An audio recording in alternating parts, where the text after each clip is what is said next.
Blood and Moonfire Season 1. The Hollowwood. Episode 3. She did not know why she reached for him. She reached anyway. The boy who ran. He came out of the Greywood at a dead run, and the Greywood, which did not give things back easily, released him only because it had already taken everything it wanted. His name was Torin. He was a scout, lean and weather-worn, a man who had spent the better part of his adult life moving through wild places with the particular economy of someone who trusted his body the way other men trusted their weapons. He was fast. He was careful. He was the kind of person who did not make mistakes in the dark because he had trained himself out of making them. He made one tonight. He had gone too close. He had needed to see with his own eyes what the whispers from the Deadlands were only beginning to describe, and he had gone too close, and the Greywood had not been enough to hide him from what lived now in the Ashen Hollow. He burst from the tree-lean with his mouth open and his lungs dragging at cold air and his back. His back was a ruin. The Hollowed had found him on the forest's edge, where the Greywood's ancient darkness thinned and the void tide's creeping gray had begun to bleach the bark from the oldest trees, and they had been fast in the way that wrong things are fast, moving with a terrible jointless fluidity, and they had caught him for only 3 seconds before he had pulled free. 3 seconds had been enough. The wounds across his back were not ordinary wounds. Anyone with battlefield experience could tell the difference between ordinary violence and this. Ordinary violence bleeds red and hot and eventually, however reluctantly, begins to close. These wounds did something different. They bled a darkness, not black blood, exactly, but something darker than blood, something that seemed to drink the torchlight rather than reflect it, and at their edges, spreading outward with deliberate patience beneath the surface of his skin, ran threads of corruption so deep of violet they were nearly black. They moved.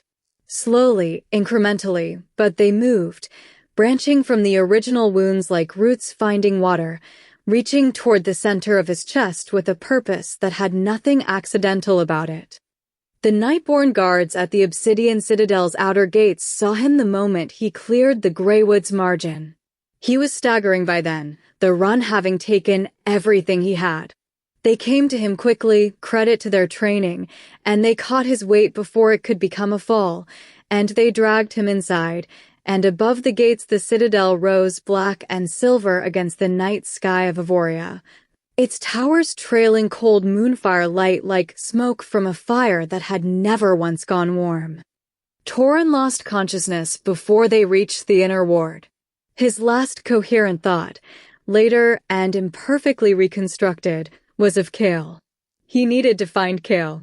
He needed Kael to know what he had seen.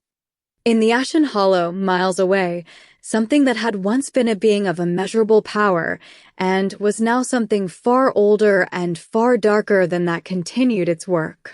The structure it was building rose from the gray earth in a silence that had no bottom to it, a silence that ate sound, that consumed the very memory of sound. It rose from shadow and bone and the compressed weight of 1,000 consumed years, and it hummed at a frequency that made the dead grass around it lie flat, and the cold air above it shimmer with a heat that was not heat at all, but the opposite of heat, the absolute zero at the heart of the void. The Void Herald stood at its center and felt, across the miles of dark forest and cold stone, the faint retreating flicker of a frightened human mind. It filed the mind away. It did not forget things. It did not forget anything. It returned to its work. Act 1. What the Mask Costs.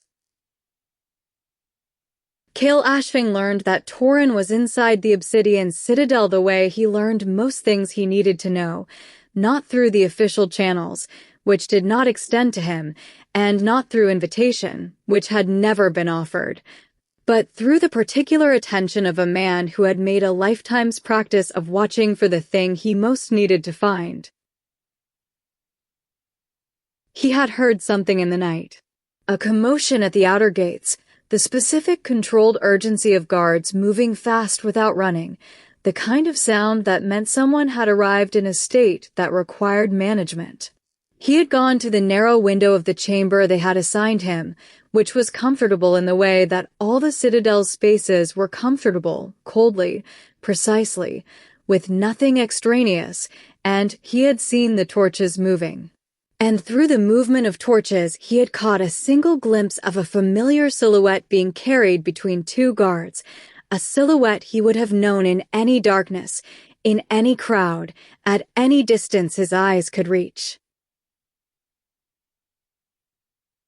He was at the door before he had formed a conscious decision to move.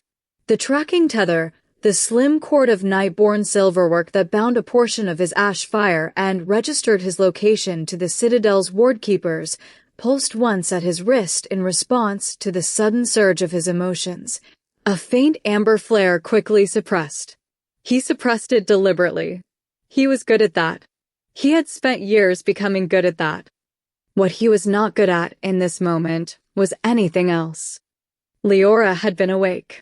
She was almost always awake at hours when the Citadel's proper inhabitants were not, a habit of solitude she had cultivated so long it had ceased to feel like a choice and simply felt like the shape of her.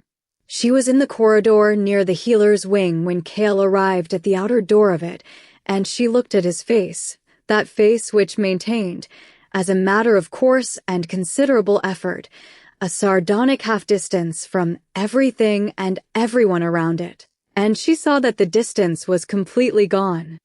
There was no negotiation. There was no strategic calculation on either side. She stepped back from the door and held it open, and he walked through, and the decision was made in that single gesture with a simplicity that surprised her only later, when she had time to examine it. In the moment it felt inevitable. In the moment it felt like the only reasonable response to a face that had lost every defense it owned. The healers had put Torin in one of the inner rooms, on a low bed surrounded by the cold silver light of suspended Moonfire globes. The light made everything look bloodless and precise. It was not unkind. It simply did not soften what it illuminated, and what it illuminated was a man in serious trouble. Kael crossed the room in 4 steps and went his knees beside the bed. The movement was entirely unself-conscious, not performed, not shaped for any audience, not the action of a man who was thinking about how he appeared. He simply went down, because the only appropriate response to the sight of Torin lying there with those terrible dark threads spreading beneath his skin was to be at the same level as him, to be close, to be the thing that had always been close. He took Torin's hand. His thumb moved once across the back of it, a small motion, entirely private, the kind of touch that does not ask anything of the person receiving it, but simply says, "I am here. I found you. I am here." Torin's eyes opened. They were glassy with pain and something worse than pain, a residual quality of the void's touch, a faint wrongness at the pupil's edge, as if whatever had looked at him from the ashen hollow had left its fingerprints on the back of his eyes. But he saw Kael. And seeing Kael, he held on. He told Kael what he had seen, haltingly, in fragments, the way a person speaks when speaking itself costs something. He had gone to the ashen hollow because the reports from the Deadland's edge had described movement, coordinated, purposeful, not the random tide drift of hollow that everyone had come to expect, but something organized. Formation. He had needed to see. So he had gone, using the Greywood's old hunting paths, the ones that wound through the forest's deep interior where the canopy sealed out the stars and the darkness was absolute and safe. He had found the hollow. He had found what was inside it. The hollowed moved in columns. Not lines, not the loose, shambling congregation of void-touched creatures obeying a simple compulsion, but columns, ordered and spaced, with something at their center that commanded them the way a conductor commands an orchestra, not by sound, not by gesture, but by pure exerted will, its presence in their minds so total that their movements became extensions of its thought rather than their own. Hundreds of them. Moving in the dark with a dreadful, beautiful precision. And the structure. It rose from the center of the hollow, and even at distance, even through the Greywood's protective shadow, its presence had been palpable, a pressure against the chest, a wrongness in the inner ear. It was built from shadow compressed into solidity and from something Torin had not been able to name, something that might have been bone if bone could be shadow-colored, might have been stone if stone could absorb light rather than reflect it. It was being assembled with the same terrible efficiency as the hollow's movements. It was already substantial, already humming, already more than half done. And then the herald had looked at him. It had no eyes. Torin was certain of this. He had been close enough for certainty, closer than he should have been, and the face was smooth in the place where I should have been, smooth and dark and depthless like the inside of something that had never held light. And yet it had looked at him. The looking was not in the face. The looking was a thing it did with the whole of itself, a directional attention so complete that being caught in it felt like being opened, not violently, not with malice precisely, but with the calm thoroughness of a scholar examining a text. It had found his name. It had found his history. It had found the specific shape of the fear he carried in the deepest, most private place inside him, the fear he had never spoken aloud, the fear he barely admitted to himself, and it had held that fear up and examined it with the same cold, dispassionate interest with which it examined everything else. Torin had run. He had run with everything he had, and the hollowed had reached him anyway, briefly, at the Greywood's edge, and then he had pulled free, and then he had run, and then he had reached the gates. Liora had been standing in the doorway throughout. She had come to check. The healer on duty had told her about the wounded man, the void-corrupted wounds, and she had come because this was the kind of thing she checked on, the kind of responsibility she did not assign to others and walk away from. She had arrived to find Kael already there, and she had been going to say something functional, something measured about the healer's assessment and the nature of void corruption and the protocols in place. She had been going to be useful in the way she always was, precise, calm, efficient, the version of herself that Saraveth had cultivated and the Citadel had come to rely on. She watched Kael hold Torin's hand while Torin described what he had seen, and she watched the expression on Kael's face cycle through things she had not expected to see there, fear and fury and a tenderness so unguarded it was almost painful to witness. All of it visible in the way that feelings are visible on a face that has stopped trying to manage them, and something shifted in her, quietly, without permission, in the way that things shift when you see a person clearly for the first time. She entered the room. She crossed to the bed. She did not announce herself or explain herself or frame what she was about to do in any language of policy or permission. She simply knelt on the cold stone floor, in the healer's space, beside the bed, and she placed her hands over the worst of Torin's wounds, the great shredded ones across his upper back where the darkness ran deepest and the threads of corruption reached furthest toward his heart. She closed her eyes. She breathed once, slowly, completely, the kind of breath that is less about air than about alignment, the centering practice of a woman who had learned to carry enormous power in a body that was, at the end of it, only a body. And then she opened herself to her moonfire and let it come. Silver light moved through her palms and into the wounds. Not fast. This was not the blunt application of magical force, not the kind of working that announces itself and burns everything in its path. This was precise, painstaking, exquisitely controlled. The moonfire moving through the corruption the way water moves through tightly packed earth, finding the smallest passages, pressing through, carrying its cold light into the darkest places and insisting, quietly, relentlessly, on the possibility of the absence of dark. Cell by cell, thread by thread. The corruption resisted, void touch always resisted. It was the nature of the void to hold what it had claimed, and she pressed harder, and it hurt her. The feedback of the void's resistance traveling back up through her hands and into her arms and settling in her chest as something between cold and pain, and she did not stop. She worked in absolute silence.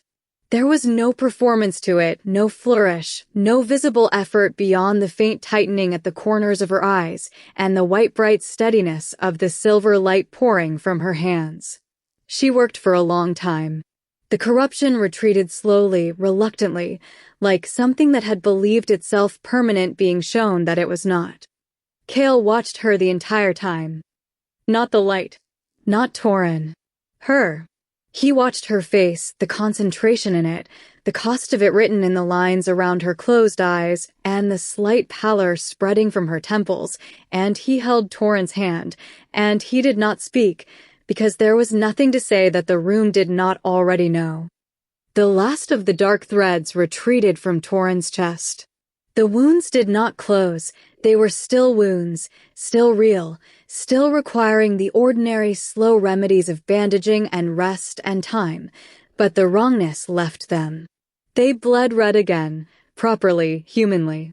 Torin's breathing eased. His color, which had been the gray of old ash, shifted toward something that belonged to the living rather than the nearly not. Liora sat back on her heels. She removed her hands from the wounds slowly, carefully, as if the care continued even after the working was done. She opened her eyes. She looked tired in a way that was bone deep, the specific exhaustion of someone who has spent something that cannot be quickly replaced, and she looked at what was now a survivable man rather than a dying one, and her expression did not change. She did not look proud of herself. She looked only like someone who had done what needed to be done and was now thinking about what needed to be done next. Kael said nothing. In the long history of Kael Ashfang's relationship with words, the sardonic deflections, the precisely aimed observations, the particular way he used language as both weapon and shield, he had rarely been silent when silence was all he had. He had learned, early and thoroughly, that silence was dangerous, that it let too much through, that it was the one condition in which his face told the truth without his permission. He was silent now, and his face told the truth. And the truth was this: he had not known that she could do that. He had not known that the measured, composed, carefully authoritative woman across from him contained within her the capacity to kneel on a cold stone floor and spend herself, freely, without calculation, without any requirement of gratitude, for a man she did not know, solely because that man mattered to someone who was, by any reasonable accounting, her prisoner. He had not known, and knowing it now did something to the architecture of his understanding of her that he could not immediately examine and was not, in this moment, equipped to repair. He looked at her across Torin's sleeping form, his friend's breathing now even, his color now human, his wounds now merely wounds, and the look on Kael's face was the most honest thing he had allowed anyone to see in longer than he could precisely remember. She looked back for a single moment before she rose and composed herself and became the Liora Nightborn that the Citadel required. But in that moment, in the heartbeat before she rebuilt herself, before the weight of everything she owed and everything she was came back to rest on her shoulders where it always lived, she had seen it too. Act 2. 8 days.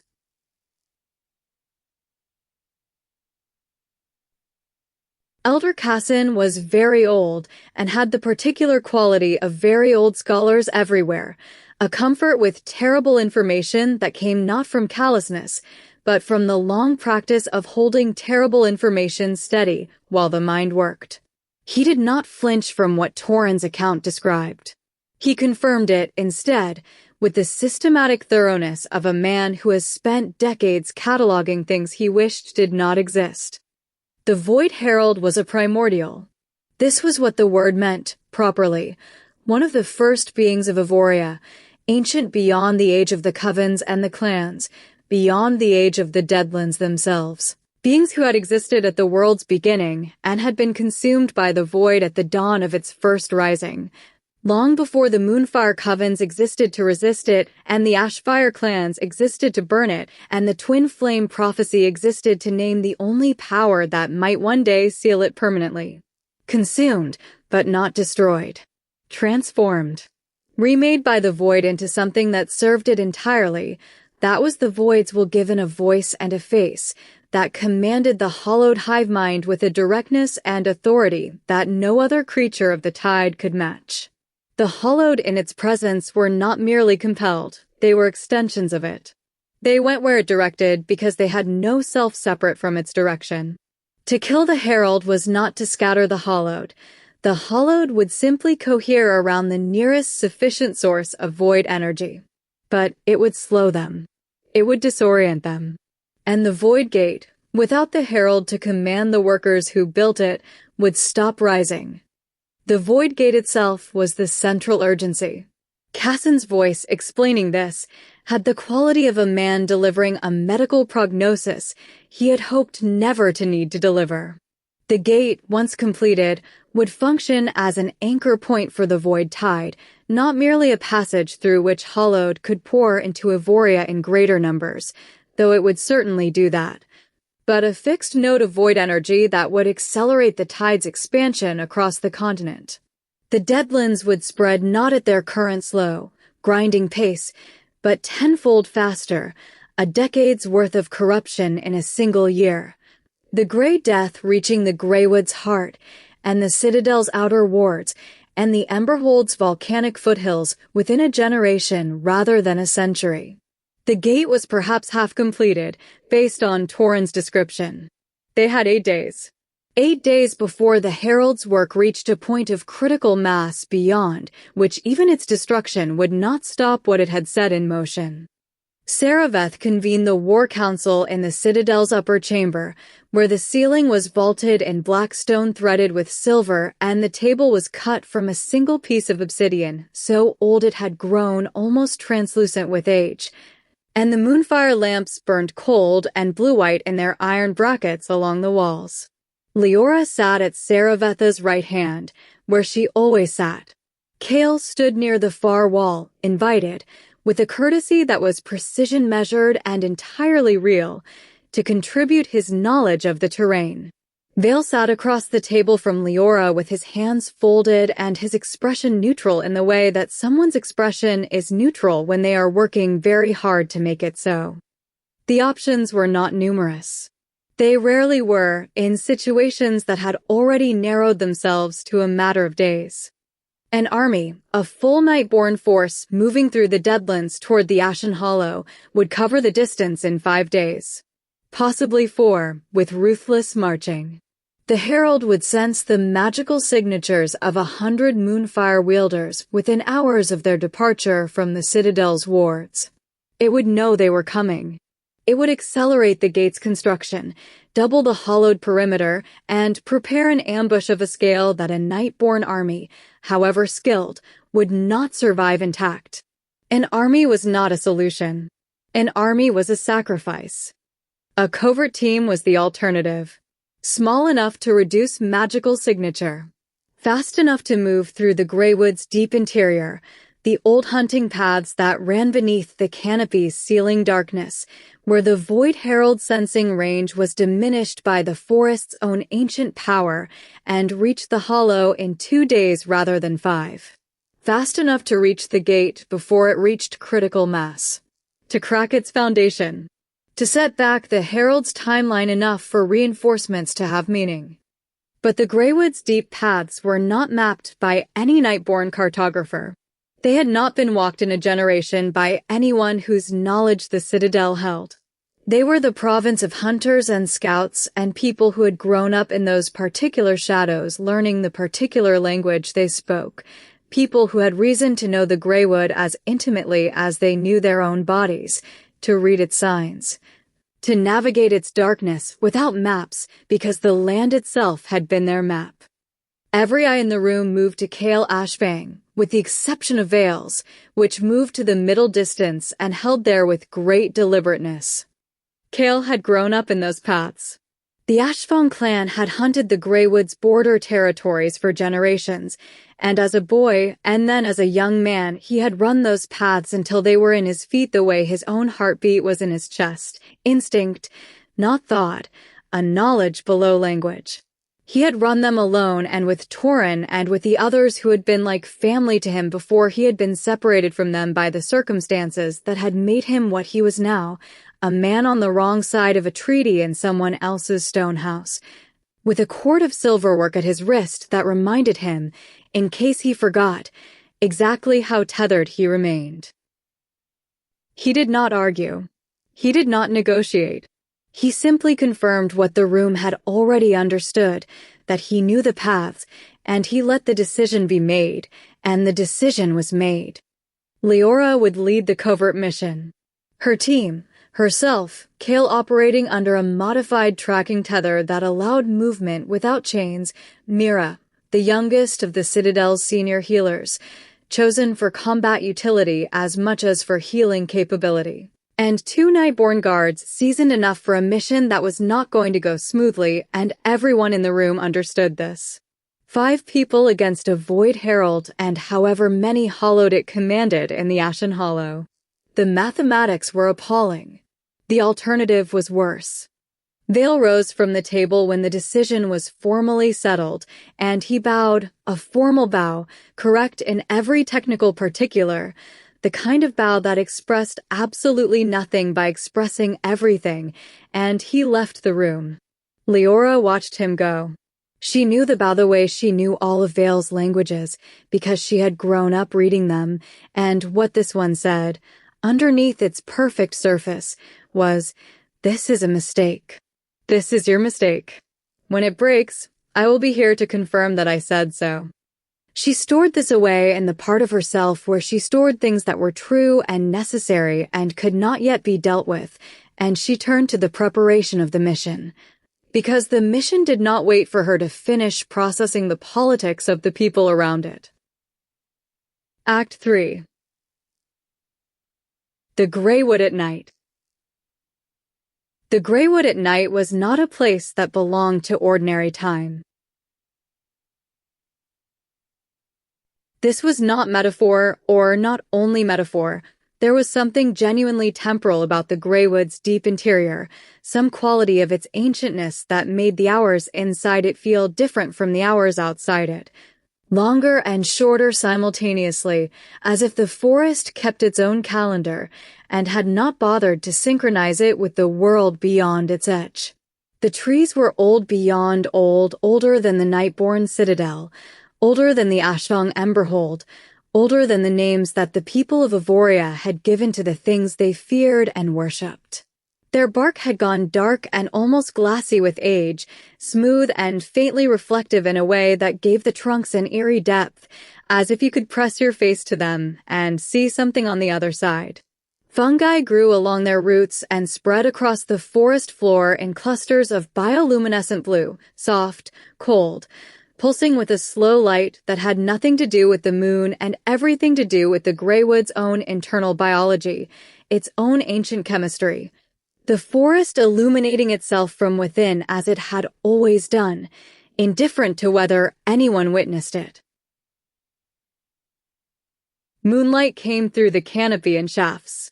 Not beams, shafts, precise and column-like, as if the canopy were a cathedral ceiling pierced at intervals by some deliberate architectural hand. The shafts reached the forest floor and illuminated patches of blue fungus and dark root and the faint silver mist that moved along the ground at knee-height like something breathing. Moving through it felt, in the most accurate description available, like moving through the bottom of an ocean, the light above, the pressure of darkness around, the sense of inhabiting a depth that the surface world did not know existed. The wildlife had gone. This was the first wrong note. The Greywood was not a silent place ordinarily. It had its own nocturnal orchestra, the accumulated sound of 10,000 small living things going about the business of survival in the dark. The silence that had replaced it was not the silence of sleeping or of stillness. It was the silence of flight. Of every creature that could read the wrongness spreading from the ashen hollow having read it and left, weeks or months ago, carrying the Greywood's ordinary life with them and leaving behind only this, trees and fungus and cold mist, and the absence of everything that should have been there. Kael moved differently here. This was the thing Liora noticed, though she did not intend to notice it and actively resented the quality of attention she found herself paying it. In the Citadel, he moved with a particular controlled tension, not nerves, not fear, but the tension of a person who is perpetually aware of the walls around them and the eyes on them and the cord at their wrist. That means someone else holds the other end. He moved through the Citadel's corridors like a man who has done the calculus of his own captivity and arrived, repeatedly, at an accommodation with it, but an accommodation that requires constant maintenance and never fully settles into ease. In the Greywood, he moved like something entirely different. Like someone who had returned, after a long and difficult absence, to the place that had first taught them what they were. He moved ahead of the group, scouting, reading the land's signs, a broken branch, the angle of disturbed moss, the way the mist thinned in places where something had passed recently and thickened in places where nothing had moved in days, with the particular fluency of a person for whom this knowledge is not learned but remembered. He was reading the forest the way he might read a letter written in his first language, a language he had not spoken aloud in years, but had never stopped knowing in the deepest parts of his body.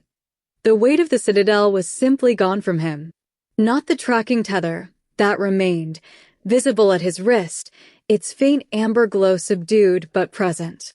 But the internal weight, the accommodation tension, the continuous low-grade awareness of his own constraint, gone. He was lit from within, in a way that had nothing to do with his ash fire and everything to do with being, simply and completely, in the right place. Liora watched this from behind him in the column and said absolutely nothing about it.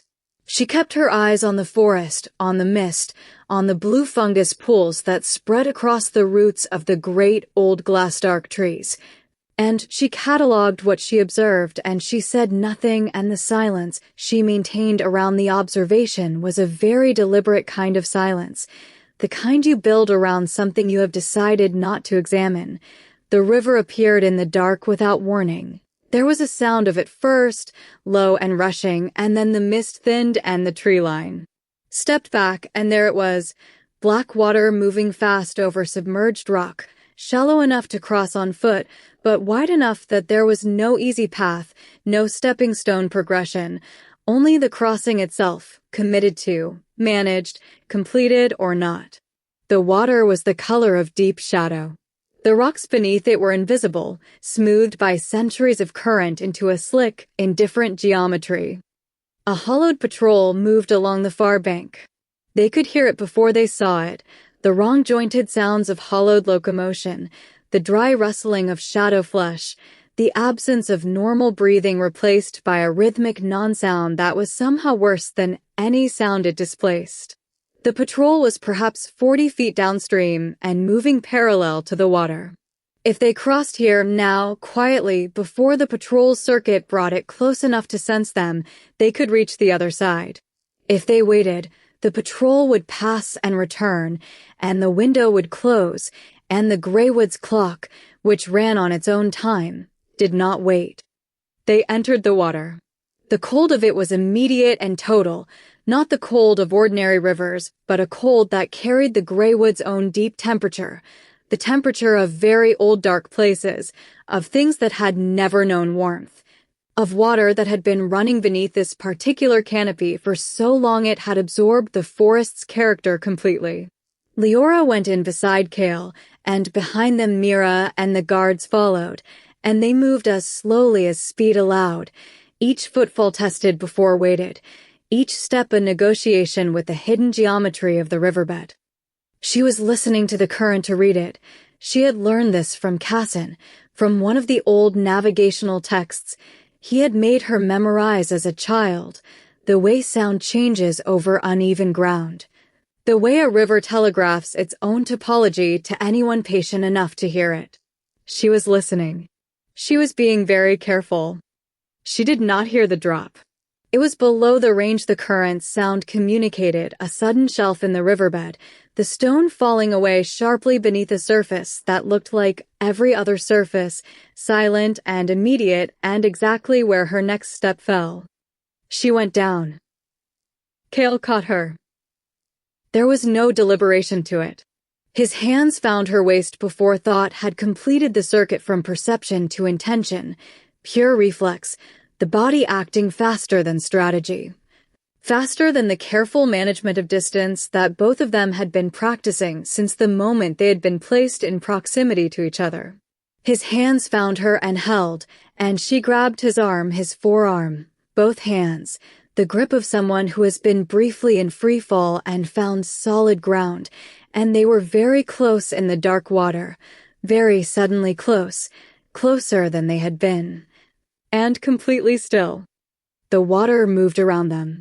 The hollowed patrol continued its circuit downstream, indifferent. Mira and the guards were a few steps behind, having stopped when the sounds changed, waiting. Neither Kael nor Liora moved.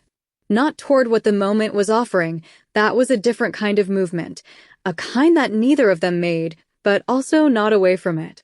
They were simply there, in the cold black water, in the blue-lit dark, and his hands were at her waist, and her hands were on his arm, and the distance between their faces was the kind of distance at which breath is visible and everything is too clear. Something passed between them in that stillness. The narrator, who has access to both their inner lives, can name what the characters could not: recognition. Not of a person. They had been recognizing each other, in one way or another, since the beginning. Recognition of a feeling they had both been managing with great discipline and considerable success, a feeling that had been content to remain theoretical and distant, and something that happened elsewhere, in other people's less complicated circumstances. Right up until this moment in the cold black water of the Greywoods River, when it stopped being theoretical and simply was. She righted herself. The grip loosened. His hands withdrew. Her hands dropped from his arm. They resumed walking, the river crossing continuing as if it had not been interrupted, as if nothing had happened, as if both of them had not just been clearly and completely seen by themselves and by each other in the same instant. They did not refer to it. They did not refer to it that night, or the next day, or at any subsequent point in the journey or beyond it. They simply carried it with them, the way people carry the things that are too large to put down and too significant to acknowledge, and they walked on through the cold water and up the far bank and back into the Greywoods dark. They made camp where the trees grew thickest, where the canopy was so complete that the sky did not exist, only darkness, and the occasional far-off shimmer of moonfire light filtering down through 100 layers of ancient branch and leaf. The blue fungi gave enough light to navigate by, not enough to make them visible from any distance. Mira and the two guards settled into sleep with the practiced efficiency of people who knew how to rest when rest was available, because the body's ledger was long and the debt came due without warning. They were asleep within minutes. Liora and Kael took first watch. They sat on opposite sides of a fire that was not quite a fire, a low bowl of compressed ash fire that Kael maintained at minimum output, enough heat to push back the Greywood's bone-deep cold without enough light to carry more than a few feet into the surrounding dark. Amber in the blue-lit forest. The two colors met oddly, amber and bioluminescent blue, and the light between them was something that did not have a name in the ordinary vocabulary of colors, something liminal and specific to this place and this hour. They had been sitting in silence for some time. It was not uncomfortable silence. This was what surprised her when she noticed it, because silence with Kael had always had a charge to it, the charge of two people in productive opposition. Two people whose every interaction carried the current of an argument that had been briefly suspended. This silence had something different in it. Something that she associated, reluctantly, with the word restful and immediately retracted. He asked about her Moonfire. Not as a tactical question, she had braced for the tactical framing, the soldier's interest in an ally's capabilities, the intelligence gathering dressed as curiosity. It was not that. The question was what it appeared to be, genuine, unweighted, the curiosity of someone who had been watching something extraordinary for weeks and wanted to understand it on its own terms. What does it feel like, he asked. To hold it. To use it. She was quiet for a moment. The question had arrived in a register she had not prepared a response for, and the absence of preparation left her, briefly, without her usual architecture of considered reply. She answered honestly, because honesty was, in this moment and in this light and with the previous hours stacked between them, the only thing she had the energy for.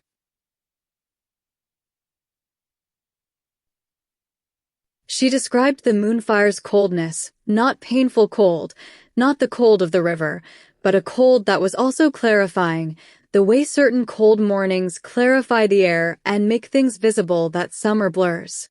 She described the way it moved through her not as fire moves through something burning, consuming, leaving ash, but as tide moves, gathering, filling, receding on a schedule that was not entirely hers to govern. She described the moments when the tide was high and the light was almost unbearable, not to others, but to herself, a brightness inside the chest that felt like it might exceed the capacity of the vessel it inhabited. She described what it had cost her, years ago, to learn to hold it without being overrun by it, and the long discipline of that learning, and the way the discipline had settled into her body until it felt less like effort and more like the posture she moved in. The default position of herself. And then he told her about Ashfire. She had expected something braggart about it. The Ashbong relationship with fire had always seemed, from outside, partly performative, a pride that was partly genuine and partly armor. What she got instead was something quieter. He told her that Ashfire rose with emotion rather than will, that it responded to what he felt, not to what he decided, which meant that on the worst nights of his life his own fire had been his most visible symptom and his most unreliable companion. He told her about the years before he had learned to feel the fire's cues and work with them rather than against them, the years of burning himself from the inside when grief or rage exceeded what he could process. The amber light leaking from his hands at moments he would have preferred, desperately, to be invisible. He told her this with a plain directness that made it very clear it was not a bid for sympathy. He was simply telling her the truth about what his power was, on the same terms she had told him the truth about hers. It was intimate in a way neither of them had engineered. The intimacy had arrived of its own accord, the way it does when two people stop managing what they reveal to each other and simply let the conversation go where it naturally goes, which is always, if you follow it far enough, somewhere true. He told her about his exile. Not the public account of it, not the version she had read in the Citadel's intelligence files, but the cost of it in the currency that intelligence files do not record. He had lost a rank. He had lost a name. He had lost the clan's recognition and the clan's protection, and everything that those things meant in practical terms in a world organized around the clans. These losses were real, but they were not the ones that still moved in him when he was still enough to feel them. What still moved in him was simpler and less narratable, the people. The specific, irreplaceable people he had loved who were still inside those walls, still in the Emberhold's volcanic warmth, still living the lives they had been living when he left, altered by his absence in ways he would never fully know. A sister, a mentor. The small circle of people who had been, before exile, the architecture of his belonging. Still there. Him, not. Liora told him, very quietly, that she had never once chosen what she wanted over what Saraveth required. She did not elaborate. She did not frame it as complaint or self-pity or even as revelation. She said it in the tone of someone stating a fact they have long since ceased to be surprised by. A fact they have categorized and filed and continue to carry without drama, because what else does one do with the facts of one's life? But the fact itself, in this light, in this silence, in the context of everything the evening had already laid between them, was not small. Kael turned to look at her. The amber-blue light of the campfire and the surrounding fungi caught his face from below and made him look, for a moment, like something out of a story rather than in one. The dark eyes and the strong features and the expression that was, right now, doing nothing to protect itself, looking at her with an attention so clear and so without agenda that she felt it like a hand against a door she had forgotten she had closed. He asked her what she wanted. Not what she needed. Not what the mission required. Not what Saraveth had shaped her to prioritas, or what the twin flame prophecy demanded of her, or what the political reality of two warring factions and an encroaching void and 8 days left before catastrophe called for. What she, Liora Nightborn, 24 years old, sitting on the ground in the Greywood with her back against a root and her hands cold and her hair loose from its usual precise arrangement and her face visible in the low amber-blue light, what she wanted. She held his gaze across the fire for a long moment. In the silence between his question and her answer, a great deal happened that neither of them spoke aloud, the recognition they were both carrying from the river, the weight of the evening's intimacy. The understanding of what the question was really asking and the understanding of what a truthful answer would cost. She told him she wanted to stop the void. He was quiet for a beat. One beat. The beat of a man who heard the answer she gave and heard, beneath it, the answer she had not given, and chose to name the difference. He told her that was not what he had asked. She looked away into the dark then, into the forest's bioluminescent blue, into the mist that moved at ground level, into the ancient trees with their glass-dark bark reflecting the amber glow, and she did not answer. And the silence between them was enormous and alive and full of everything that silence is full of when two people are sitting very close to something they both know is there and have agreed, tacitly, without discussion, not to touch. They kept watch together until the guards woke to relieve them. Then they separated to their respective sides of the small camp, and the blue amber light dimmed as the ash firebowl cooled, and the Greywood breathed around them with its ancient, indifferent breath, and the night continued in the way nights do. Without asking anyone's permission, without caring what had or had not been said inside it. Act 4. Asked. The Herald. Asked. Dawn came to the Greywood not with light, but with a change in the quality of darkness, a slight loosening, a thinning of the shadows, as if the ancient canopy were exhaling something it had held all night. By the time they reached the Greywood's eastern edge, where the trees finally relinquished their grip on the landscape and the land opened into the gray expanse of the Deadlands border territory, the sky above was the pale washed color of old bone. The ashen hollow lay ahead.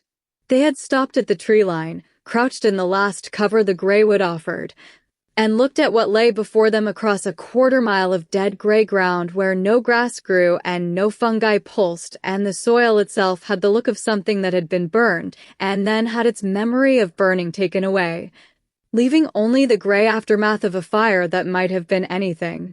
The intelligence had been wrong about the gate's progress. This happened with intelligence.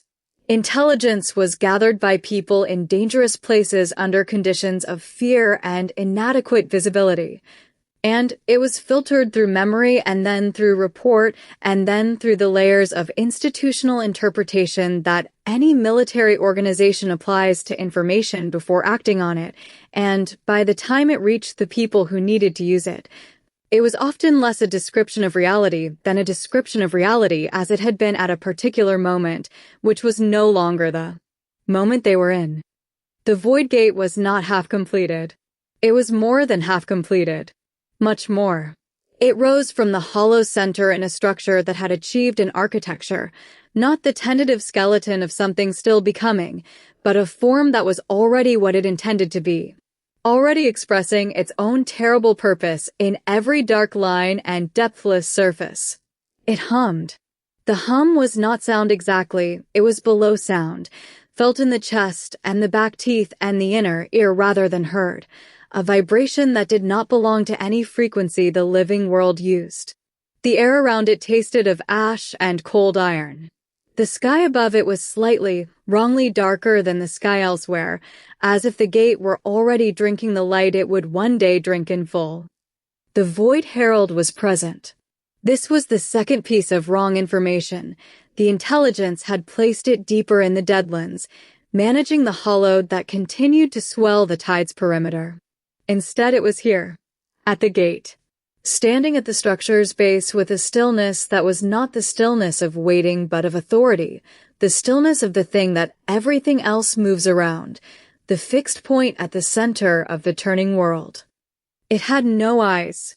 In the gray morning light of the Deadlands edge, this fact was more visible and more wrong than it had been in any description of it.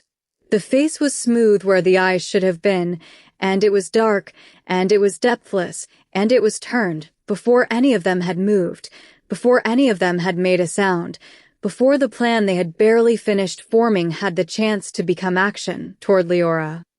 It had felt her Moonfire. Across the quarter-mile of dead gray ground, through the Greywood's attenuating edge, through the careful suppression she had been practicing since they left the Citadel, it had felt her Moonfire the way a predator feels the presence of the thing it was made to find.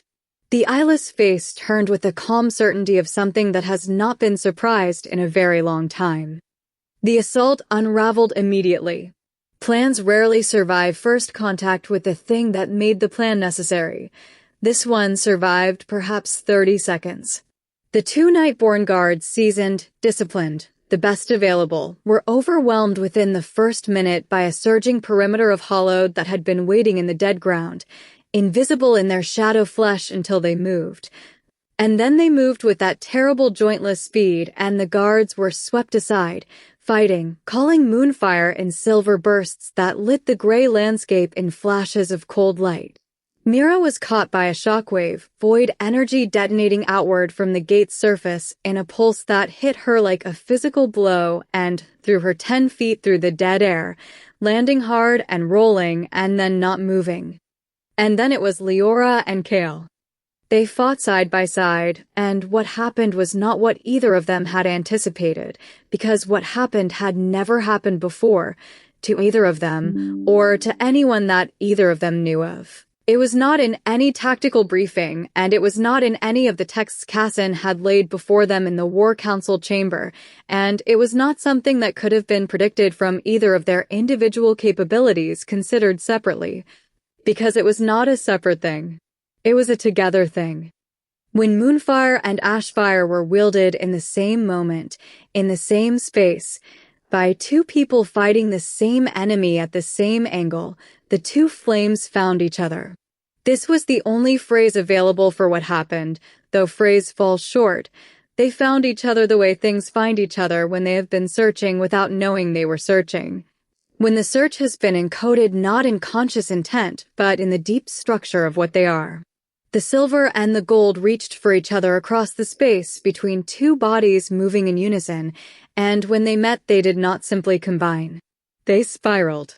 They became something that was neither Moonfire nor Ashfire, but was both simultaneously, something that had a color that sat between silver and gold and shimmered at the edge of visibility, something that struck the hollowed with a force that neither power achieved alone, driving them back not in the way that any single magical force drives back, with a direct impact, a cause, and a proportional effect, but in the way that the void itself is driven back, at the root, at the source, at the thing that holds the hollowed together and animates their shadow flesh. The Herald recoiled. This was not a small thing. The Herald had stood at the foundation of things that tried to destroy it for longer than Evoria had been a world with a name, and it had not recoiled. It recoiled now. A single step. the eyeless face turning away from the gate and fully, entirely toward the two people who had done this, who had produced, between them, a light and a force that the herald recognized in the way old things recognize old things, from a time before the void had a name. From a moment at the world's beginning when the twin flame had been more than a prophecy and had simply been the truth of what those two fires, combined, could do. They reached the gate's foundation. The combined flame hit it 3 times 4, 5, each impact cracking the compressed shadow and bone structure in ways that radiated outward from the point of contact, fractures running through the dark material like lightning captured and frozen. Not enough to destroy it. The gate was too far along, too deeply anchored in the void's energy, too reinforced by the herald's sustained attention to be brought down by 2 people in the time they had before the herald's full response arrived. But enough. Enough to compromise the foundation's integrity. Enough to set back the herald's timeline days, not hours, enough to matter, enough to change the mathematics of what was possible. They bought time. They bought it at cost and under fire and with no certainty it would be sufficient, and they bought it. And then the herald turned its full attention to Kael. The psychic intrusion was instantaneous, no warning, no preparation, no resistance possible against something that moved at the speed of attention. One moment Kael was fighting, the combined flame still spiraling at his outstretched hand, amber and silver, his body moving with the focused economy of a man who is trained for violence and knows what to do with himself inside it. The next moment he had stopped entirely. He did not fall. He went rigid, standing, upright, every muscle locked in a stillness that was not his own, the stillness of something held rather than at rest. The amber-silver flame at his hand guttered and collapsed. His eyes were open, and they were wrong, not void-touched, not corrupted, but absent, the particular absence of a person whose consciousness is somewhere their body is not. The herald reached inside him. The same reaching that Torin had described, the dispassionate, thorough, scholar's examination, the finding of the name and the history and the deepest fear, but here, now, turned toward Kael with the full weight of its attention. Because Kael had just done something that required understanding, and the herald understood things by taking them apart. It found his wound. Everyone has one, the wound beneath the wounds, the original injury around which a personality organizes itself over years of careful and often unconscious architecture. The herald found Kael's the way it found everything, directly, without sentiment, without the social restraints that make humans approach each other's pain with circumspection and care. It found it and it showed it to him. A burning village. Not the hollow, not the deadlands, somewhere that had fire in it that was not void fire, that was orange and red and orange, the wrong colors, the terrible familiar colors of fire that has no business being where it is. And sound the sound of the fire, and beneath the sound of the fire, the sound of voices, and beneath the voices, one voice, one face, contorted in the specific way that a face contorts when it is performing an emotion that has not been chosen, but has arrived fully formed, terror and accusation in the same expression. Terror and accusation, and the looking at him that meant the terror and the accusation both had a direction, and the direction was him. He could not move. He could not breathe. The scene held him, not as a memory, which is a thing a person has some purchase on, some ability to hold at the arm's length of retrospect, but as a present experience, the herald feeding it through the psychic intrusion at full current, full immediacy. Stripping the distance that time had built and replacing it with the raw weight of the original moment, so that Kael was not a man who had survived something difficult and built himself a life on the other side of it, but simply a person in the middle of the worst moment he had ever lived, with no after and no beside it, and no anything except this. Liora reached for his hand. She did not think. This is the important thing, which would require acknowledging things that both of them have decided, with considerable determination, not to acknowledge. She did not think. There was no strategy in it, no calculation, no weighing of the political and personal implications of physical contact with the man she was theoretically responsible for containing. None of her usual careful architecture engaged. The architecture simply did not participate. Her hand found his. Her moonfire moved through the point of contact before she had decided to send it, the fire following the touch the way water follows a sudden opening, finding the path because the path presented itself and the fire's nature was to move toward where it was needed. But it did not move as a weapon. It moved as something warmer than a weapon, something that did not have a battlefield name, a counterforce, a pressure against the dark pressure inside him, a cold silver light placed against the cold dark light of the herald's intrusion and simply, persistently, being there, being the opposite of what was there, being, in the most fundamental sense, the thing that reminded his body that it inhabited a world that contained more than the worst moment it had ever endured. His eyes cleared. Not immediately. The herald did not release easily, did not relinquish without resistance, but the silver light moved through him, and the psychic intrusion found it, and the intrusion could not maintain itself against it. The same way the corruption could not maintain itself in Torin's wounds, the same way the void always, ultimately, found itself unable to hold what the moonfire reached. Moment by moment, breath by breath. The scene the herald had placed inside him retreated, fell back, became memory again rather than present tense, became something he had survived rather than something he was inside. He held her hand. His grip was not delicate. It was the grip of a person who has just been pulled back from a very long distance, who is holding the thing that pulled them back with a force that is not polite or measured or proportional, because there is nothing proportional about the relief of returning from where he had been. He held her hand so tightly it hurt her. She did not pull away. Pause.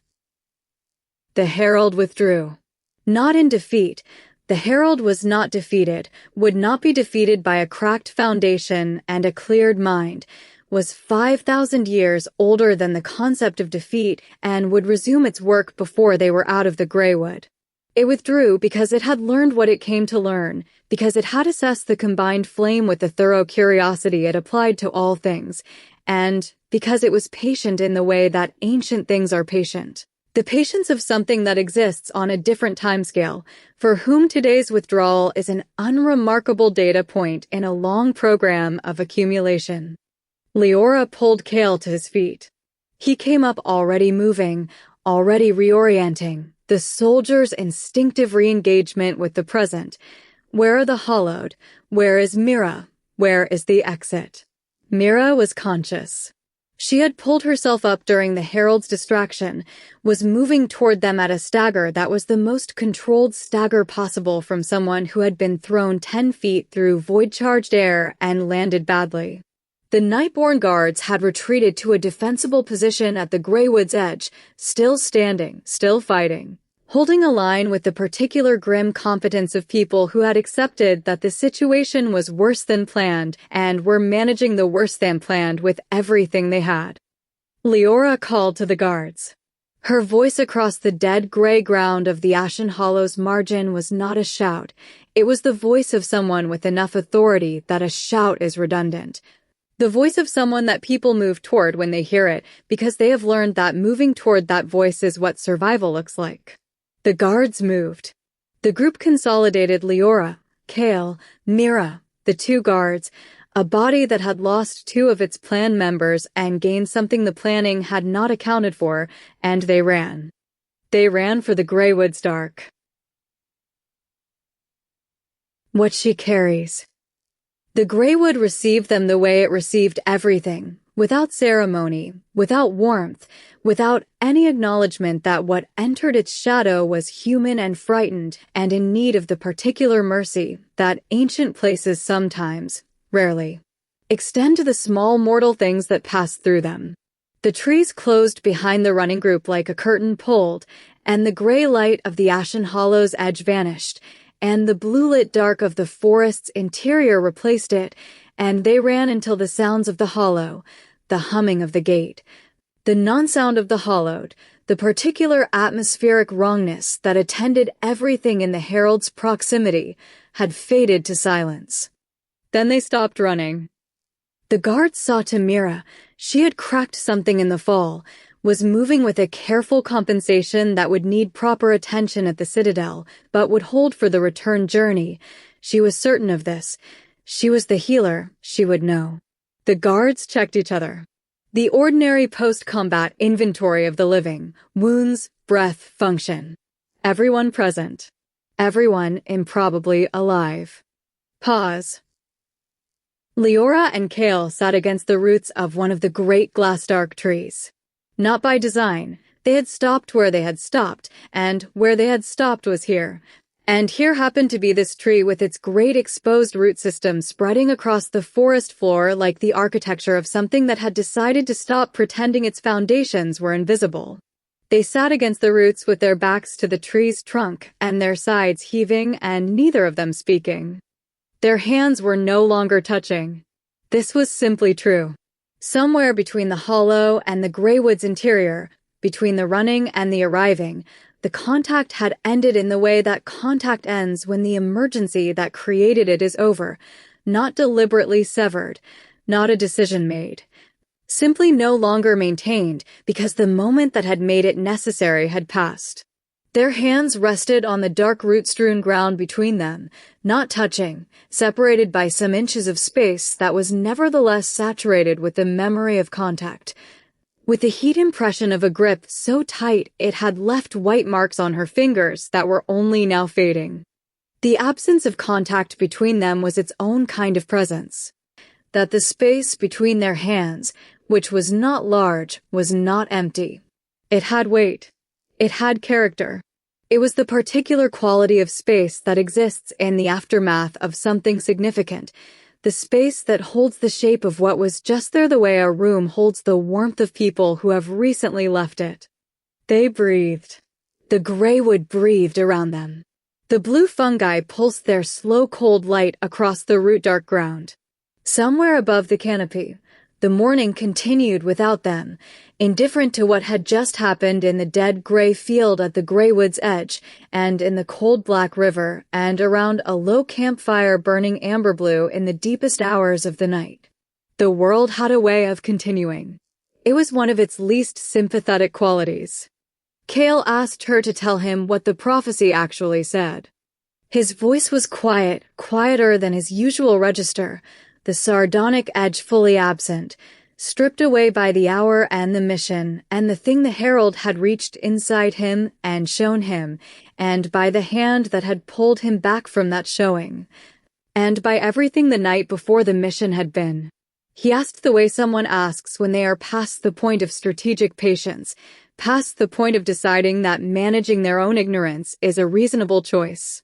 Not the fragment she had given him, the carefully selected portion, the piece that conveyed urgency without conveying the full shape of what the urgency required. All of it. The whole prophecy.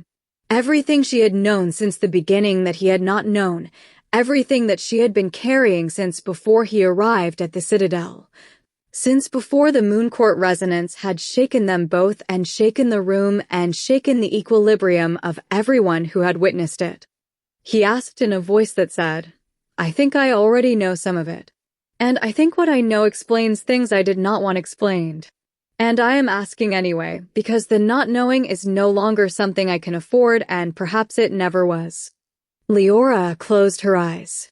She closed them the way you close your eyes before you say something that cannot be unsaid, not for courage exactly, but for the brief internal gathering of everything a moment requires, the collecting of all the disparate pieces of yourself that a long, hard, extraordinary night has scattered, the calling of them back to the place where you stand and the thing you are about to do.